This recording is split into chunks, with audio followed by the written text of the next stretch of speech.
In diesem Video erfährst du, warum du diese Kartoffelschalen auf keinen Fall wegwerfen solltest, sondern wie du sie nutzen kannst. Bist du auch so eine Riesenkartoffel wie ich? Gerade gibt es ja frische Kartoffeln auch bei uns in der Region. Die sind natürlich super lecker.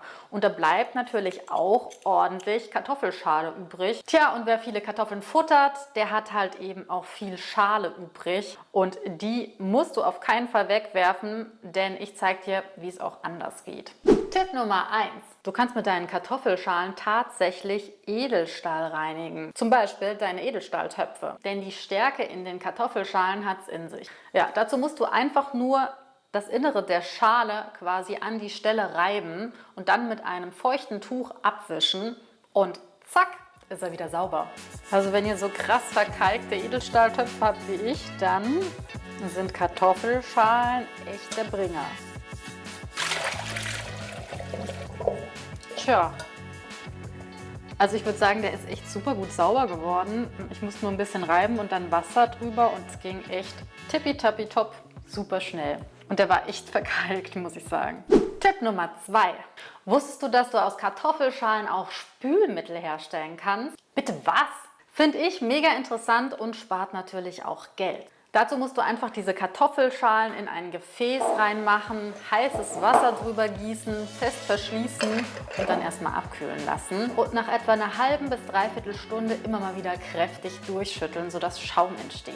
Wenn das Glas dann richtig abgekühlt ist, dann rein damit in den Kühlschrank und erstmal abwarten.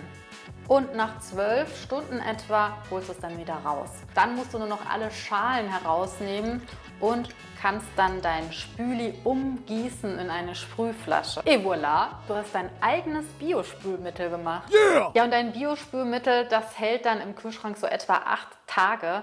Und dann solltest du immer mal wieder einfach auch dran riechen, ob noch alles in Ordnung ist.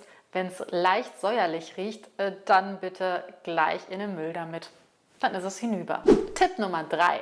Du kannst mit den Kartoffelschalen tatsächlich auch Spiegel putzen. Habe ich persönlich noch nicht probiert, aber probiere ich mit dir zusammen. Sie entfernen nämlich diese Streifen am Spiegel. Einfach die untere Schale nehmen, auf den Spiegel verteilen. Also ich muss sagen, ich musste zwar noch mal ein bisschen mit einem feuchten Tuch drüber gehen, aber ansonsten sind die Schlieren weg und der Spiegel sieht tatsächlich echt wie mit Glasreiniger gereinigt aus. Also top, habe ich so noch nicht probiert. Ein kleiner Side-Effekt, der Spiegel soll tatsächlich nach der Behandlung mit der Kartoffelschale gar nicht mehr so stark beschlagen wie sonst immer nach dem Duschen. Und hier noch ein kleiner Zwischenhinweis in eigener Sache. Wenn du wissen willst, warum du altes, trockenes Brot auf keinen Fall in den Müll werfen solltest, dann klick dich doch einfach oben ins Video. Tipp Nummer 4. Dieser Tipp ist für alle, die einen Kamin haben. Ich selbst habe leider keinen, aber eine Freundin von mir hat es getestet für mich. Und zwar ist es so, dass du die Kartoffelschalen tatsächlich als Ofenanzünder benutzen kannst. Dazu musst du einfach die Kartoffelschalen trocknen lassen, stellst einfach auf dem Kamin in der Schüssel oder zum Beispiel auf eine Heizung oder so und dann einfach abwarten, bis die Kartoffelschalen wirklich getrocknet sind. Dann legst du sie einfach zwischen die Holzstücke und zündest es an. Sie brennen dann recht langsam ab und glimmen vergleichsweise lange nach. Tipp Nummer 5. Kartoffelschalen sollen auch ein super Fleckentferner sein, und zwar für Leder. Dazu musst du einfach die Kartoffelschale von innen auf diesen Fleck legen und reiben, dann einen feuchten Lappen drüber und zack ist der Fleck weg. Und wie findest du die Tipps? Ist was für dich dabei gewesen? Was würdest du nachmachen? Was eher nicht? Lass mir doch super gerne ein Abo da, ich würde mich freuen.